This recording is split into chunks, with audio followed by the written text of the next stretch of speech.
자, 다음은 뱅에돔 P301 뱅에돔에서 각 호수별 부력 기준에 대해서 한번 알아보도록 하겠습니다. 자, 먼저 3제로인데요. 3제로찌의 기본은 채비가 그러니까 찌 자체만 수면에 닿는 순간부터 서서히 가라앉기 시작하는 것이죠. 하지만 이 3제로찌는 우리 꾼이 볼 때는 수면에 닿아서 가라앉아 버리면 보이지 않지만 가라앉는 속도에 따라서 자기 고유의 본래의 기능을 할 수 있다 없다 판단될 수 있습니다. 자, 수면에 채비가 탁 떨어지고 만약에 카본 목줄과 바늘의 무게보다 이 3제로찌가 무거워 버린다면 이 채비는 이런 식으로 찌가 목줄과 바늘을 끌고 내려가는 역할이 되어버리죠. 릴진 낚시의 절대 명제 바늘 선행이라는 채비의 규칙을 어기게 되는 것입니다. 따라서 이 3제로의 부력은 무조건 가라앉는 부력이라 해야 되는 것이 아니고 기본은 크릴의 비중과 맞춰져야 되는 것입니다. 자, 바카의 3제로찌의 기준, 이 크릴에 철저하게 맞춰져 있는데요. 따라서 목줄의 무게, 바늘. 자, 바늘의 미끼가 달리겠지만 금속으로 된 바늘이 작더라도 제일 먼저 가라앉게 되겠죠. 목줄과 바늘만 놓고 본다면 탁 떨어지자마자 이런 속도가 되게 됩니다. 그 뒤를 이어서 아무것도 없는 단순한 크릴의 무게만 가지고 하강을 하게 됩니다. 그림으로 본다면 이런 모습이 되겠죠. 수면에 탁 닿는 순간부터 약간 당겨서 채비 정렬만 착 시켜주면 그 다음부터 바늘과 목줄과 3제로찌의 무게 비중대로 천천히 정렬된 상태로 밑밥들 속을 흘러가게 되는 그 3제로찌 본래의 기준에 가장 잘 맞춰진 찌가 바카의 3제로 부력이라고 할 수 있겠습니다. 자, 다음은 활용 가치가 아주 높은 2제로, 제로제로찌의 부력 기준을 설명해 보겠습니다. 자, 일반적으로 제로제로찌라 하면 민물에서는 가라앉고 바닷물에서는 뜨는 찌의 부력이다. 자, 맞죠? 민물에서 가라앉고 바다에서 뜨는 부력의 차이라면 아주 미세한 차이 같지만 이 차이에는 수치로 계산하자면 약 0.2g 정도의 차이가 나는데요. 0.2g이라면 B와 2B 봉돌, B가 0.5오고 2B가 0.75니까 생각보다 사이가 크네? 제가 생각해도 그렇네요. 따라서 바깥찌의 제로제로찌는 제로제로찌만의 부력을 정확하게 가지고 있습니다. 일반적으로 찌의 부력을 측정할 때 수치로 다 계산을 하게 되는데요. 바깥찌, 특히 뱅에돔찌는 수치상으로 맞춰진 부력이 아니고 전부 갯바위 현장에서 바다에서 낚시를 하면서 맞춰진 부력이기 때문에 부력을 적용하는 기준점이 조금 차이가 있습니다. 자, 바카의 제로제로찌는 크릴 플러스 뱅에돔 바늘 5호 플러스 목줄 1.5호 4m가 들어간 상태에서 자, 실제 현장에서 크릴과 뱅에돔 바늘 5호와 목줄 1.5, 4m가 들어간 상태의 부력으로 기준이 되는데요. 5호 카본 목줄 4m.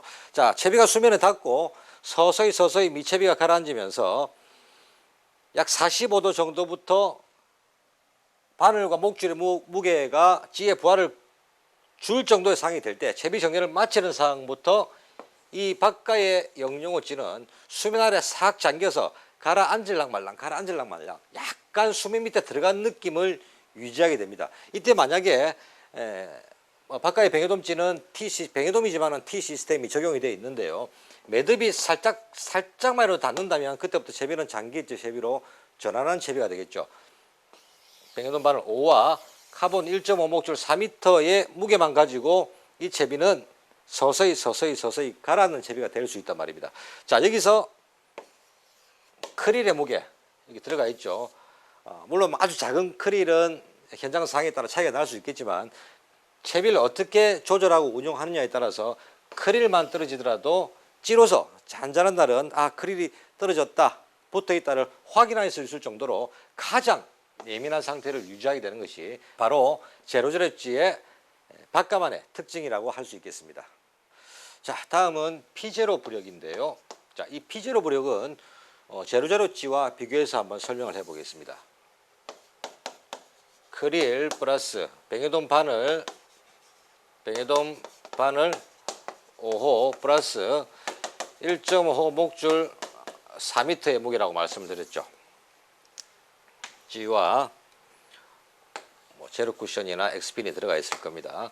자, 채비가 캐스팅되고 이 P0 부력은 채비가 캐스팅되고 밑채비가 서서히 안정이 됩니다. 크릴과 뱅에돔 5호 1.5 목줄 4m의 무게가 안정이 되는 것이죠.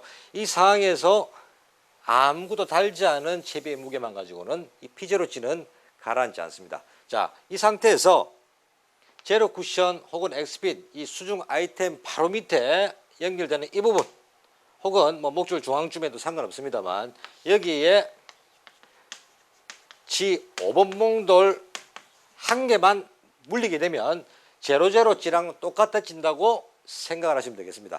사실 이 P0 부력은 바깥지에만 있는 것이죠.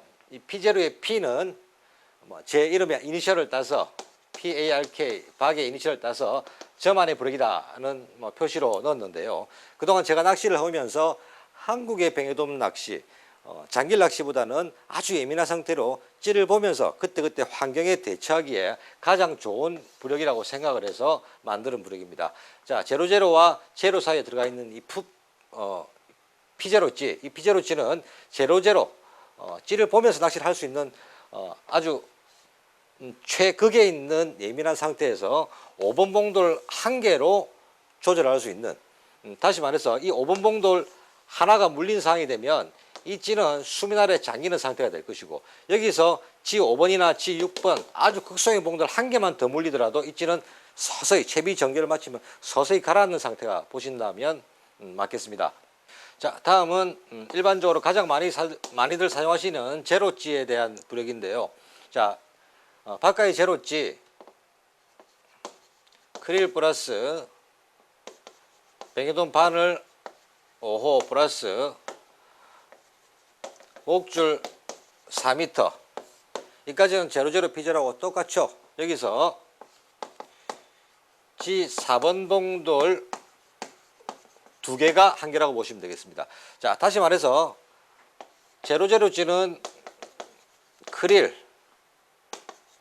바늘 5호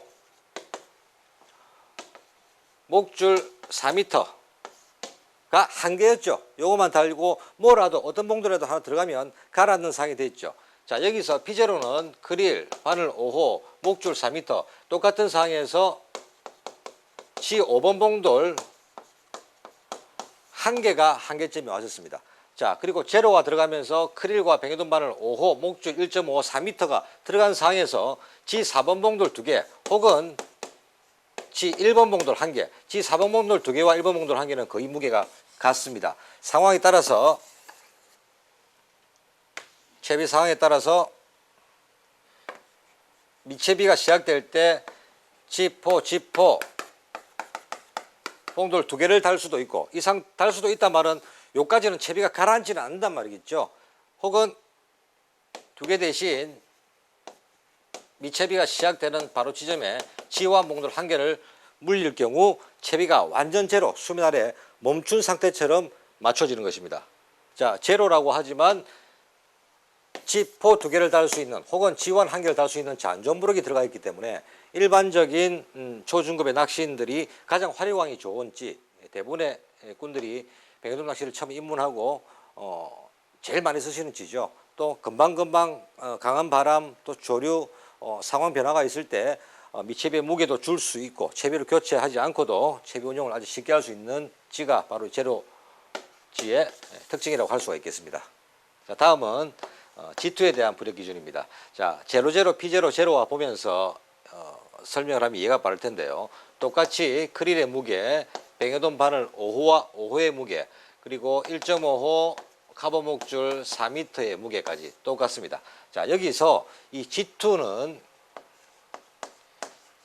G2, 찌가 가지고 있는 G2가 포함되고 거기에 G2의 잔존부력이 더 들어갔습니다. 다시 말해서 G2 봉돌 1개와 G2 봉돌 하나, G2 봉돌 2개의 무게가 크릴, 바늘, 목줄의 무게에 더해서 잔존부력을 가지고 있는 것이죠.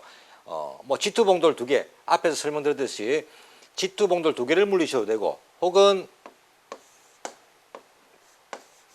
B 봉돌 1개를 물려도 같은 무게가 됩니다.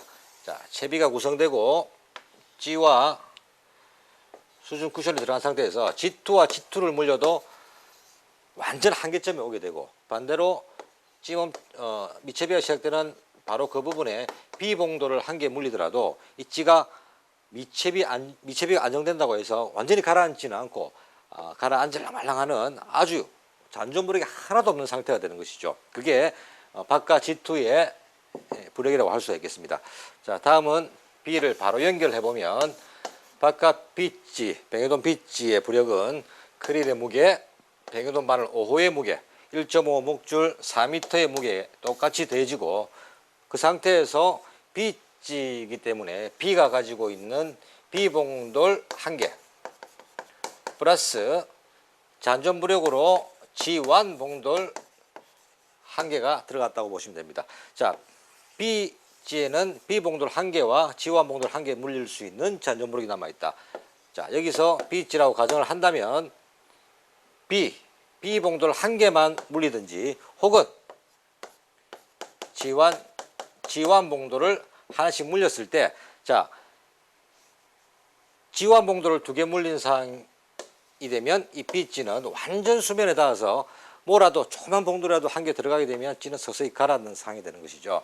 자, 바깥의 뱅에돔지를 선택하신다면 각각이 가지고 있는 00, P0, 0, G2, B의 부력을 마음속으로 정리를 하신다면 어떤 상황에서더라도 채비 교환 없이 본인의 G가 어떤 상태로 예민하게 움직이고 있을 것이다를 확인하실 수가 있습니다. 자, 물론 목줄 4m, 1.5 목줄 4m를 기준했고, 뱅에돈 바늘도 무게가 조금씩은 다를 수가 있습니다. 또 낚시를 하는 환경에서의 조류 속도, 외부 바람의 원줄이 받는 영향에 따라서 채비의 구성은 달라질 수가 있겠지만, 기본은 이렇게 시작하기 때문에 한두 번 채비를 해보시고 그 상태에서 바람이 불 때와 조용할 때의 감을 느끼신다면 어떤 현장에서든 적응하시는데 무리가 없을 것으로 생각이 됩니다.